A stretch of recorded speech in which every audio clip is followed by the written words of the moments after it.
Mostrar para vocês como é que a gente faz definição de motores médios e os motores maiores, os sensores ultrassônico, de cor e de toque, como que a gente consegue definir, quais variáveis deles a gente consegue manipular.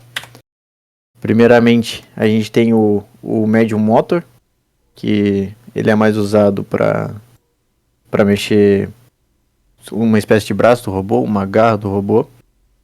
E basicamente, para inicializar o motor, a gente tem que fazer a importação. Aqui falta Aqui teria que ter V3 Dev 2, que é o que a gente está utilizando. Basicamente, de modo geral, é definido pela variável o tipo de motor e qual é a entrada. A entrada com relação ao brick, que é a porta do controlador. Aqui a gente tem exemplos, left motor, que seria a variável, medium motor, que é esse motor que a gente está apresentando aqui, e a saída dele aqui, tem um motor tanto para a esquerda quanto para a direita, por essas variáveis, e com portas distintas. Além disso, a gente tem o large motor, geralmente a gente utiliza eles para locomover o robô. A definição do inicial programa é da mesma forma, né? E o dev tem que ser o 2. O global também é bem similar, é a variável, o tipo de motor e a entrada. Você pode definir a variável como left motor, bota como o tipo large motor e a saída dele. A gente tem algumas funções do motores para movimentar o motor. É motor, ponto, função e os parâmetros. Alguma delas a gente tem o motor, ponto, run forever e o speed SP900, por exemplo. O motor, ponto, run forever quer dizer que ele vai ficar girando infinitamente. E aqui dentro do parênteses vai ser definida a velocidade do motor. Depois a gente tem o motor run to real position, que seria basicamente a gente definir uma posição de giro do eixo do motor e a velocidade, que a gente coloca esses dois como parâmetro. A gente tem também o motor run to ABS position, que seria basicamente a posição absoluta, que também entra como parâmetro position SP e speed SP. A gente também tem o motor.run timed, que seria basicamente a gente definir um tempo que o motor vai ficar girando, que pode ser nesse caso aqui estão 1000 milissegundos e velocidade de 900, são dois parâmetros que vão ser recebidos. E um pouquinho mais sobre os parâmetros, speed SP, velocidade varia de 0 a 1000, position SP é a rotação do motor em graus, varia de menos infinito a mais infinito, e o time SP é o tempo em milissegundos. Esse material, como vocês vão utilizar hoje, para a parte prática, eu vou colocar, depois de terminar aqui de mostrar para vocês, vou colocar ali para que vocês possam consultar. Além disso, tem a função de parar o motor, que é o motor stop, e aí tem o stop action, e aí tem que atribuir o valor a ele. Os parâmetros é o stop action, tem o coast, desliga o motor e deixa a roda parar. Tem o stop action brake, que é o motor parar de forma passiva. E tem o stop action hold, que é o motor parar de forma brusca. Agora falando um pouco dos sensores que a gente tem no V3. A gente vai citar três aqui, mas tem mais três que eu vou citar o nome no final. A gente vai começar pelo sensor de cor. Então a gente tem alguns modos dentro dos sensores que a gente pode selecionar na hora do código. Então a gente tem o Call Reflect, o Call Ambient e o Call Color. Esses são os três principais, onde o primeiro ele vai pegar somente a luz que vai refletir da luz que ele emite. A segunda ele vai pegar somente a luz ambiente. E a terceira ele vai retornar qual a cor que ele está enxergando, dentro daquela lista de cores ali embaixo. Então a gente tem 8 cores ali, 7 cores e um valor para quando não identificar qual é a cor. E a gente, a partir disso, a gente consegue fazer várias coisas, como saber onde o robô está naquela pista que a gente mostrou ontem, ou até mesmo se alinhar com a borda da pista que a gente utilizava, que ele retornava zero ali porque não reconhecia nenhuma cor por causa da distância. Também tem o Ref Raw e o RGB Raw, que ele retorna no valor cru, ou seja, o Call Color ele vai retornar 2 se a cor for azul. Porém, se a gente pedir o RGB da cor, a gente também consegue obter. Então isso facilita muito para fazer conversão de cor, que também a gente teve que fazer ano passado, e muitas outras coisas que a gente pode fazer com os valores do RGB.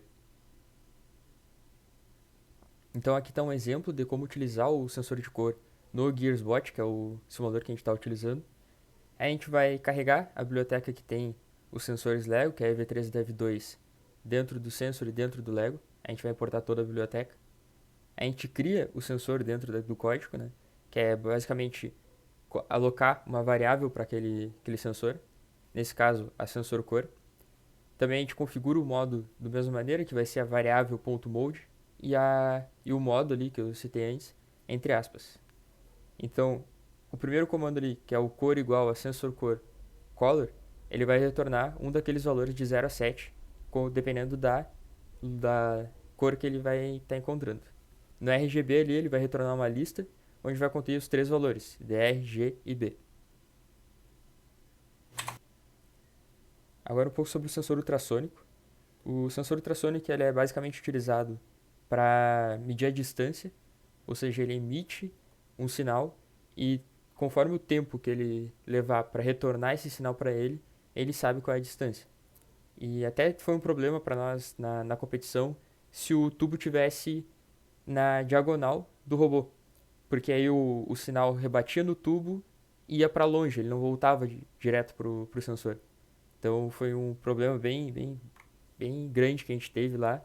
E a solução foi deixar o tubo mais opaco. Mas como ia afetar todas as equipes, na hora lá a gente não colocou nenhum papel de adesivo na volta do cano. Então ficou mais tranquilo para essa parte. Alguns dos modos que ele tem são basicamente três. Um ele mede a distância continuamente, que é esse US-dist, e ele tem duas unidades, tanto centímetros quanto polegadas. O US-listing, ele somente fica ouvindo as leituras, ele não emite.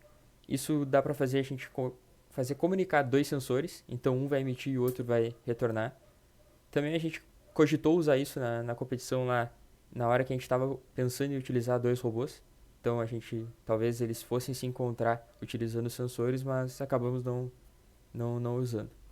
Também tem o S, SI e a unidade, que ele faz uma única leitura e já para de ler. Então, para algumas estratégias isso pode ser útil, mas para nós que a gente precisava fazer uma leitura, por exemplo, do tamanho de um tubo, a gente optou por pegar as leituras continuamente. Então, para alterar o módulo sensor, a gente também cria ele dentro do código, aplica uma variável para ele, e também é o nome da variável .mode e o nome do modo, entre aspas. Então aqui um exemplo também do código para utilizar no GearsBot. É a mesma biblioteca, então se forem usar os sensores, dá para carregar só uma vez a biblioteca dos sensores. A gente coloca uma variável, aloca uma variável para aquele sensor, altera o modo, e aquele distance ali, ele já vai estar com o valor da distância em centímetros. Também tem o sensor de toque, que a gente até... Eu não lembro se a gente utilizou na versão final, Jardão, mas a gente tinha no robô também, né? Não, na versão final a gente acabou que não utilizou. É, Não lembro pra que a gente tava utilizando, não sei se era pra saber se o tubo já tava na garra, alguma coisa assim. pois é, a gente chegou a implementar ele, montar ele na hora lá, mas acabou não utilizando. Na verdade, a gente usava ele pra testar. A gente tinha que iniciar ele, sei lá, a gente tinha que deixar o robô parado ali e a gente tinha que arrumar alguma coisa dentro da pista. A gente apertava ele pra depois de certo tempo o robô começar a se mover e a gente usava ele só para teste mesmo. Isso era para debug. Isso. Basicamente o sensor de toque, ele é um sensor booleano, então ou ele vai estar pressionado ou ele não vai estar. E dentro dele tem algumas funções. Tem a função que aguarda o botão baixar, tem a função que aguarda o botão levantar. Nessas duas tem que ter um timezinho entre as duas. E a última função, ele aguarda o movimento completo do botão, que é basicamente pressionar e soltar. Nessa última não pode ter time, então tem que ser na hora que tu pressionar, já tem que soltar, ele já ativa, ele já muda para true o resultado dessa função. Então aqui também um exemplo da utilização dele no GearsWatch. É a mesma biblioteca também.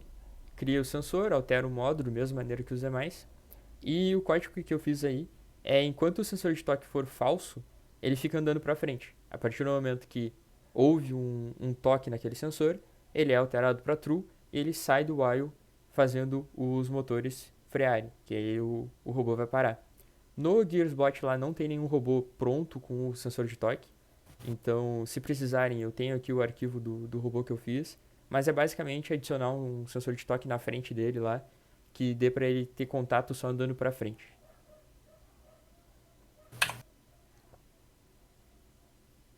Agora, basicamente, a gente vai passar pro GearsBot. Eu vou abrir uma nova guia aqui para mostrar. Opa, não é esse aqui. Isso. Para mostrar como no Python já vem definido já os sensores. No canal de texto 1, a gente já tem ali o link, se ninguém tiver na mão ali. Basicamente, quando a gente entra no site e não faz nenhuma modificação, ele já tem todas as importações. Já importa os motores, som, sensores, sensor Lego, sensor virtual. Ele já define o motor A, já define o large motor da saída A com o motor A. E assim também para o motor B. Ele também já tem definido o sensor de cor, sensor ultrassônico, o de giro, o GPS sensor e o PEN, que não me recordo agora qual que é. Sabe qual é, Pedro? Não lembro. Cara, só pra complementar a parte dos sensores ali, que eu ia comentar os três que não estavam na lista. Os três são o giroscópio, que é usado para ver quantos graus ele girou no próprio eixo. É o GPS, que é para ele se localizar também. Esses dois eles precisam de uma calibragem muito boa para funcionar. E na competição a gente não utilizou, porque como o giroscópio e o GPS usam da bússola para se localizar, eles podem ter bastante interferência e dos demais robôs da competição. Então ficou inviável. E o terceiro que eu ia citar é o infravermelho. Assim como o ultrassônico ele também é utilizado para verificar a distância, a diferença é que o ultrassônico usa do som para fazer a leitura e o infravermelho ele usa um laserzinho para identificar. Então a gente utilizou os dois na competição. Se eu não me engano, o infravermelho a gente teve um problema na cor vermelha para identificar, que a gente tentava, ele dava uma distância muito maior do que era a real e acabava que o robô caía. Então a gente acabou usando na traseira do robô para ele não cair da pista também. Aí utilizou o ultrassônico na posição que dava o problema do infravermelho. O ideal é que tanto o giro quanto o GPS sensor, toda vez que tu rodar o programa, tu tenha um tempo inicial só para calibrar o sensor, porque ele acaba variando muito, tendo muita interferência. Como a gente comentou, as peças de Lego elas não são tão precisas, né? Então a gente tem que acabar tratando os erros para que a gente tenha um bom desempenho. Basicamente a gente já tem tudo definido aqui, né? E o que a gente propõe de primeira prática, atividade, é usar esse robô padrão já, o default que vem. E a gente vem aqui em Words e depois Select Word. E aí aqui vai ter uma lista de mundos. E a gente vai no Line Following Challenges. A gente vai nele e vai no Simple Curves. A gente dá o OK aqui. E aí esse daqui basicamente é o mapa. E o que a gente propõe de prática para que vocês façam, para ver como é que utiliza os comandos, integrar já o que vocês sabem de Python com a programação do Lego, é utilizar esse sensor de cor aqui do robô, para que sempre que tenha a linha preta, ele siga a linha preta. Eu tenho um exemplo aqui.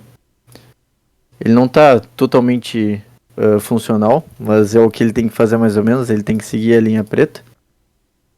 Às vezes ele se perde nessa primeira curva, às vezes ele passa. É questão de acertar questão de velocidade, quanto é que ele vai girar. Vocês veem que eu nem mudei nada no código e se eu der o reset ele acaba mudando a trajetória que ele faz, porque tem algumas coisas que não estão sendo tratadas ainda. Para essa curva aqui eu teria que fazer mais alguma outra coisa. E no robô real a gente tem que tratar alguns problemas que são diários, basicamente. Por exemplo, na hora de parar ou de começar a movimentar os motores, a roda pode derrapar, por exemplo. E fazendo alguns testes nesse simulador aí, a gente viu que mandando o robô sempre reto e reiniciando a simulação, ora ele fazia curva para um lado, ora fazia para o outro. Então a gente vê que o simulador a gente tem até os problemas da vida real que a gente passa lá. Às vezes acontecia também de ter uma pedrinha na pista e aí o motor girar mais do que. Ó, tanto que ele quis ir pro final agora. Ou não. Não, vai voltar, vai voltar. Esse é da Agora curva. ele foi. Aí ele se mata agora. Mas é algumas tratativas que a gente teria que estar tratando, mas a gente está fazendo um código mais básico mesmo para vocês verem como faz. Todos conseguiram acessar o simulador? A ideia é que vocês peguem esse simulador, tipo hoje, e testem fazer esse desafio. Então a gente vai ficar aqui pela sala, vai ficar auxiliando caso precise, etc. E aí no final a gente dá um desafio bônus ali, conforme for o andamento desse desafio aí. Mas é basicamente, tipo, tem que chegar no outro lado da linha preta. O código que eu fiz, o robô ele sai numa curva também, mas aí ele sai e ele volta, que nem ele fez na última demonstração. Então, não se atentem por exemplo, tem que ficar na linha preta 100% do tempo. Só tentem chegar no final seguindo a linha preta, que já é o suficiente. Todos conseguiram acessar o simulador? Tô tentando agora mesmo. Aí tá aberto no Firefox, né? Aqui tá aberto no Firefox. Tá.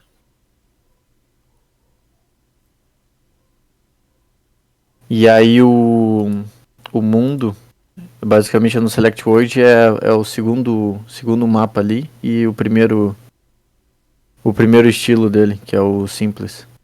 Mostra também a seleção do robô ali, Jordão. É sempre o primeiro ali, que é o que tem o único sensor de cor. Mas caso vocês queiram utilizar também, o segundo da lista tem 2 sensores de cor. Isso pode facilitar ou não, dependendo da estratégia. Eu vou mandar o link dos slides aqui para que vocês possam pegar os comandos.